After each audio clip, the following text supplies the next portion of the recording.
This video is sponsored by SBO Digital Marketing. Join SBO Digital Marketing work from home opportunity. Mobile based part-time jobs perfect for students, homemakers and job seekers.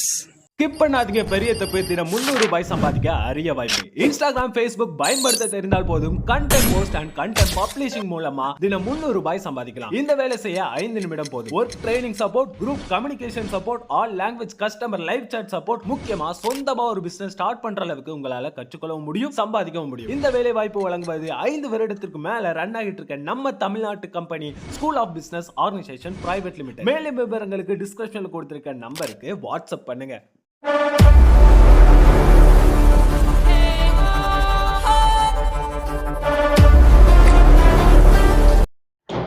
இன்றைக்கான வீடியோவில் நம்ம எதை பற்றி பார்க்க போகிறோம் அப்படின்றதுக்கு முன்னாடி நீங்கள் இன்னும் நம்ம சேனலை சப்ஸ்கிரைப் பண்ணலாம், மறக்காமல் சப்ஸ்கிரைப் பண்ணிட்டு பாருங்கள். இந்த வீடியோவில் மீதி இருக்கிற சட்டங்களை பற்றி பார்க்கலாம்.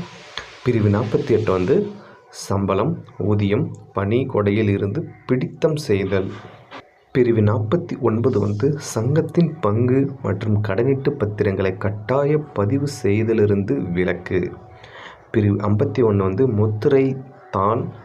முத்திரைத்தாள் சரிங்களா மற்றும் பதிவு கட்டணத்திலிருந்து விலக்கு. கூட்டுறவு சங்கங்களில் பராமரிக்கப்படும் புத்தகங்கள் விதி 20. அது தீர்மான புத்தகம், உறுப்பினர் விண்ணப்ப பதிவேடு, நுழைவு பதிவேடு அல்லது வாரிசு பதிவேடு, இணை உறுப்பினர் பேரேடு, நாள் வழி பேரேடு, ரசீது புத்தகம், கடன் பேரேடு, புது பேரேடு, விரைவில் எளிதில் பணமாக்கும் பேரேடு, மாதாந்திர வரவு செலவு பேரேடு, பங்கு ஈவுத்தொகை பேரேடு, குறைவு தீர்வு பேரேடு, இதெல்லாம் ஒரு புத்தகம். ஓகேங்களா. அடுத்ததாக பிரிவு 52. பிரிவு 52 கூட்டுறவு சங்கங்களின் அரசு நேரடியாக பங்குகளில் முதலீடு செய்யலாம். பிரிவு 53 முதன்மை பங்கு மூலதன நிதி. பிரிவு 55 துணை அரசு பங்கு மூலதன விதி. பிரிவு 64 அரசின் இதர விதிகள். பிரிவு 66 கடன் வழங்குவதற்கான கட்டுப்பாடு. பிரிவு 67 கடன் பெறுவதற்கான கட்டுப்பாடு. பிரிவு 68 கூட்டுறவு சங்கங்களின் நிதிகளை முதலீடு செய்தல். பிரிவு 69 நிதிகளை உறுப்பினர்களுக்கிடையே பகிர்ந்தளிப்பதற்கு தடை. பிரிவு 72 நிகர லாப பிரிவினை. நிகர லாப பிரிவில் கட்டாய நிதிகள் கூட்டுறவு வளர்ச்சி நிதி மற்றும் ஆராய்ச்சி நிதிக்காக 3% ஒதுப்பாங்க. அது விதி 19.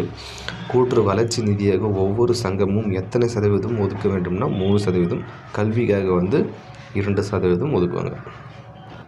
அடுத்ததான் பங்கு ஈவு அல்லது லாப ஈவு விதி 95. பங்கு ஈவு லாப ஈவு 14% வரை வழங்கலாம். உறுப்பினர் போனஸ் விதி 96. நிகர லாபத்தில் 50% வரை தரலாம். ஊழியர் போனஸ் விதி 97.